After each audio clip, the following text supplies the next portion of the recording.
दुई दिन उच्छेद कार्य बंद रहा पर आज प्रशासन पक्षर बड़ आखड़ा मठ भंगाई जो पूर्व प्रस्तुति विफल होती। बड़ आखड़ा मठरे बहु साधुसंत और अन्य मठाधीश एकाठी होई प्रशासन निष्पत्ति को विरोध करिसेंति। गतकाली मुख्यमंत्री जो पैकेज घोषणा करिसेंति से संपर्क में कौन प्रशासनिक अधिकारी मठ महंतक सह ए पर्यंत आलोचना करनाहांती। तेणु प्रशासन प्रथमे मठ महंतक सह आलोचना न कले बड़ आखड़ा मठ को भांगिबाकू दियाजिब नाही बोली मठ महंत और अन्य साधुसंत चेतावनी दैछंती।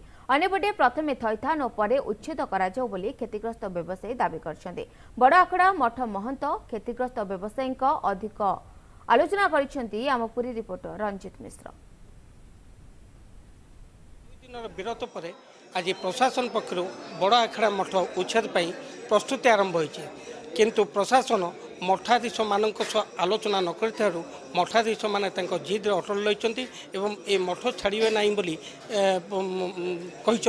किंतु ये जो असंतुष्ट व्यवसायी माने कौन व्यवसाय प्रतिष्ठान छाड़े ना जो प्रकाश कर गोटे एकाठी रुंड हो गोटे बैठक में आलोचना कर मठाधीश माने अच्छा ओडिशा विभिन्न राज्य आसी मठाधीश माने एकत्रित होती प्रशासन एभली निष्पत्ति विरुद्ध में। गतकाली प्रशासन मठाधीश मान आलोचना कर सहमति भितर उच्छेद कर जो घोषणा करता प्रशासन एक्चुअली कौन पक्ष से आलोचना करना बोली मठ महंत मैंने कहते आम सह अच्छा देखिए जे यही बड़ आखड़ा मठर मठाधीश जे असंतुष्ट अच्छा प्रशासन निष्पत्ति विरुद्ध में प्रशासन से कौन से आलोचना करना एकपाखिया भाव प्रशासन जो उच्छेद प्रक्रिया आरंभ कर बुझा बड़ आखड़ा मठर मठाधीश कौन रही प्रतिक्रिया कौन कहे आपड़ जो प्रशासन आज आपण मठ उच्छेद करने को योजना करी संपर्क कहीं आप एकाठी होती कहीं प्रशासन विरुद्ध प्रशासन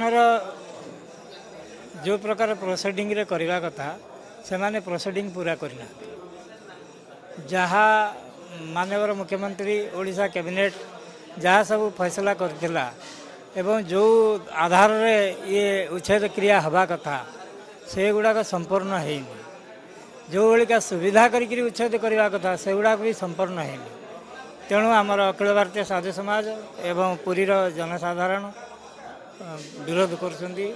आपण उचित पदक्षेप नियंतु, उचित थैथान व्यवस्था करंतु, उच्छेद दुकानदार मान को उचित व्यवस्था भरोसा दिंतु, महंत मान को निज विश्वास नियंतु एवं ऐक्य परंपरा को रक्षा करंतु एवं ये कार्य को आगू बढ़ातु। लोक बंचई जीविका बंचई जीवन बंचई करते बहुत भल था। आम एकमात्र दाबी होची जे पर्यंत आमको उपयुक्त भाव थैथान न करा जाइछि एवं आमको व्यवसाय करने सुजोग सृष्टि न कराई से पर्यंत आम जो ठार थलु से जगह आमको व्यवस्था करने माने मौका दि जाऊ एवं यथाशीघ्र सरकार विकल्प व्यवस्था करके आमको स्थान देले आम तुरंत से जगह स्थानांतर देबू। आप शुणुले जो क्षतिग्रस्त व्यवसायी मान प्रतिक्रिया जे सही जिनस रही सरकार जो पैकेज संतुष्ट करना से गोटे डिमांड रही आग थैथान पर उच्छेद।